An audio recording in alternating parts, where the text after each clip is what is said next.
For many Americans, it may be time to forget that white picket fence, as the American dream now costs a whopping $3.4 million. And it's been making headlines, and a lot of people have been talking about it. That jaw-dropping figure represents the estimated lifetime cost of achieving common milestones like marriage, homeownership, education, and more. And this is coming from finance website Investopedia. Now, apparently, the American dream was among the most searched terms of the year, showing just how much it means for people and our society. Now, unfortunately, rising costs, inflation have pushed this dream out of reach for so many Americans, with the average lifetime earnings falling significantly short. But really, it makes you wonder, why is everything still so expensive? I mean, we're through with the pandemic, right? But still, every day we're still having to deal with increased costs in groceries, rent, utilities, and all sorts of different services. So today, we're going to be talking about these soaring prices and whether we can expect a shift in 2024. Definitely stick around to uncover the truth behind the financial challenges that many are facing in pursuit of the American dream. So let's go ahead and dive right in. The price tag on the American dream, a pretty sizable $3,455,305,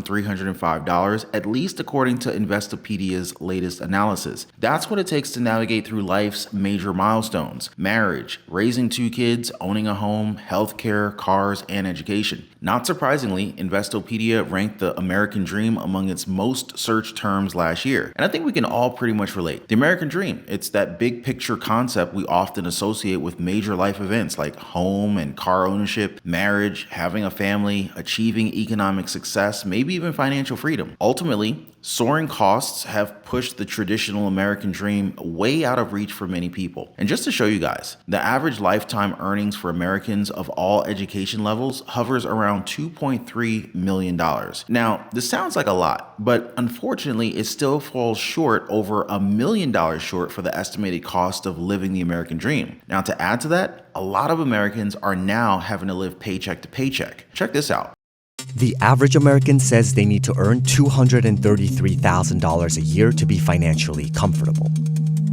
But in 2021, American workers on average made only $75,203 annually. Americans are sort of looking at how much money they would like to have to be financially secure, and that ends up being basically 3 times what the average income is in this country. And to be essentially wealthy or really successful, it's magnitudes above that. 72% of Americans said they weren't financially secure given their current finances. And more than a quarter of Americans said they'll likely never be financially secure. By the numbers, their debt is lower and their savings are higher coming out of the pandemic, but they're more anxious about what's going to happen next, if they have job stability, if they're going to be able to have secure retirement. With well over half of Americans living paycheck to paycheck, many are failing to meet some of their modest financial goals. There are actually millions of people struggling. It's not something that people want to talk about, but if you're in a place where your financial security feels super precarious, you're not alone. Now, let's take a look right here. So the concept of the American dream has typically involved tying the knot and raising a couple of kids. And if you're thinking of settling down like that, just know it's going to cost you, like seriously cost you.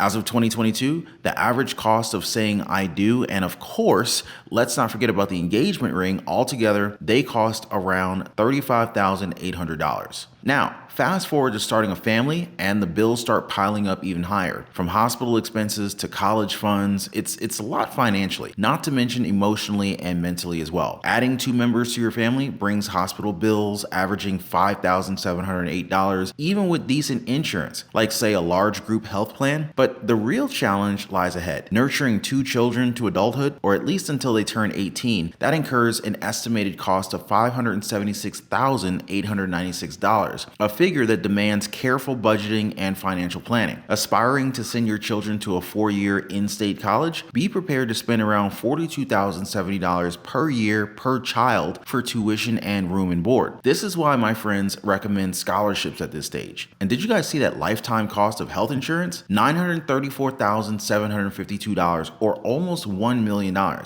mean, for a lot of people, that's just devastating. Am I right? But hey, the journey to your own version of the dream shouldn't leave you bankrupt. And this is exactly exactly why I'm here, to help you navigate the financial twists and turns of life with smart tips, realistic planning, and maybe even a few laughs along the way. If you want to join me in this adventure of making the dream a reality without the financial nightmare, light up the like button and hit subscribe. It's totally free, it's fun, and it helps me create more content to empower you to reach your financial goals. All right, so let's get back to it. So homeownership, another central pillar of the American dream, is another financial challenge in and of itself, especially in today's economy. Who could forget, right? Just a few months ago, rising mortgage rates driven by the Federal Reserve's efforts to curb inflation reached their highest level in over 2 decades. It's gone down a little bit by now, but still way beyond what many Americans are comfortable saying yes to. Coming from the Investopedia analysis, let's look at a clear picture of the financial realities involved. The average lifetime cost of a home, assuming a 10% down payment and a 30-year fixed rate mortgage at 7.2%, now stands at approximately $796,998. So you understand why I always advocate careful financial planning and informed decision making before even getting started on buying that first home. Beyond housing, another significant expense associated with the traditional American dream is personal transportation. Owning and maintaining cars for you and your family throughout a lifetime is estimated to cost around $271,330, and this is just the average, meaning that, you're buying reliable used vehicles maybe every 6 years or so from age 16 to age 80. Now, a lot of factors could easily push that price tag up, especially if you want to upgrade your car to maybe a luxury car, Lexus, Audi, BMW, Mercedes-Benz, or maybe that used car that you bought turned out to be a lemon. Now, at this point, I get why people are saying it went from the American dream to survival of the richest. You know what I mean? After all that, you're finally ready to retire. We're talking sun-kissed skin, gentle ocean breeze, and a frosty margarita in hand, right? Sounds like retirement bliss, doesn't it? But before you trade your briefcase for a beach chair, hold on for a second. That wonderful, beautiful, iconic vision may come with a very hefty price tag. Experts say if you want to maintain 80% of your pre-retirement income after hanging up the suit, something I personally dream of myself, you'll need to have at least $715,968 stashed away in savings and investments. The late, great George Carlin said it best. They call it the American dream because you have to be asleep to believe it. Remember when inflation was the hottest word on everyone's lips, sending chills down wallets and stock portfolios alike? Yeah, so 2022 feels like a lifetime ago. The good news? The panic-inducing price surge has somewhat cooled down. The bad news? High prices are likely here to stay. But here's what's really weird about it. So the economy is actually doing fine. The labor market remains strong, economic growths continue, and many experts report stable personal finances. Yet, polls consistently paint a different picture with widespread concerns about the economy's health and future trajectory. So what gives, right? Well, my guess, we're not exactly thrilled about paying those extra bucks for everything, even if it doesn't necessarily break the bank. Now, unfortunately, the truth is things have shifted. Working from home is the new office. Corona isn't just a beer anymore, and a date night definitely deserves a slightly bigger budget. It's not a bad thing, just an adjustment. Think of it like that fancy latte becoming your weekly splurge instead of your daily routine. I don't have all the answers, who does, right? But one thing is clear, sticker shock is real, folks. We're all navigating this new normal, one slightly overpriced coffee at a time. But remember, the whole house of cards isn't collapsing. Maybe that's something to raise a toast to, along with your slightly more expensive latte. And let's face this new normal with a healthy dose of pragmatism and maybe a few less drink upgrades. This disconnect lies arguably in our fundamental aversion to paying more for everyday goods and services. Sure, consumer spending still persists, but it's usually accompanied by a sense of frustration and grumbling. I mean, who wouldn't complain, right? That $5 lunch special you used to know may now be somewhere around the $7 price tag. And it's no secret, America's day-to-day life has gotten pricier. This isn't just a local story, mind you. This is happening around the world. Beyond pandemic-induced inflation, the problem of the cost of big-ticket items, healthcare, childcare, higher education, housing, it's far from being solved. But let's face it, dealing with inflation is a pain. The cost of day-to-day life in America has gone up, and this isn't just a US issue. It's a global concern due to inflation. The silver lining, however, is that many have seen an increase in their pay since 2019, even though we can't turn back the clock or even lower those expenses. Over the past couple of years, wage growth struggled to keep up with inflation, making it feel like people weren't really getting ahead, despite their bump in paychecks. Fortunately, in 2023, the tide has turned, and wages are once again outpacing outpacing inflation, even if just by a little bit. This is particularly good news for those on the lower end of the income spectrum, as they have made significant strides in pay. But people may not see it that way, especially since the psychological impact of better pay and improved job situations is associated differently from the experience of inflation. In fact, research from the Cleveland Fed found that people don't think that their wages will keep up with the expected inflation. You see, when people do get a raise or find higher paying jobs, they often attribute it to their own hard work and merit, not recognizing the broader economic conditions at play. Meaning, while I might feel like my raise is solely due to my awesomeness, the tight labor market and increasing wages across the board are nonetheless also contributing factors. So yeah, while people do get a raise or find better paying jobs, they often don't contribute it or attribute it to the forces in the greater economy. Inflation is seen as an external force, often blamed on by the government. But the truth is, inflation takes away with the rising prices, but gives back when wages catch up. Overall, people do just seem angrier at inflation than they are happy about jobs. A recent Blueprint YouGov poll found that 64% of registered voters would most likely like to see lower prices on goods, services, and gas improved in the economy, compared to 20% who wanted to see higher wages, 9% who wanted lower interest rates, and just 7% who wanted more jobs. But so far, guys, the inflation rate is gradually slowing down, and if all goes well, it will continue to do so. The disorienting economic shifts of the past few years will likely fade, and the post-pandemic prices will eventually feel normal. With post-pandemic wages, these prices should become more manageable, or at least not significantly less feasible than they were before. So, sooner or later, the initial sticker shock will likely feel just a little bit less shocking. And the American dream? We may be able to dream it again in the future. Let me know what you guys are thinking. Is the American dream dead? Drop those comments down below, and we'll talk more about this in another one. Hope you guys found this video insightful, and don't forget to like, share, and subscribe to the channel for more updates on economic trends and financial insights. Thanks for tuning in, and until next time, take care, guys.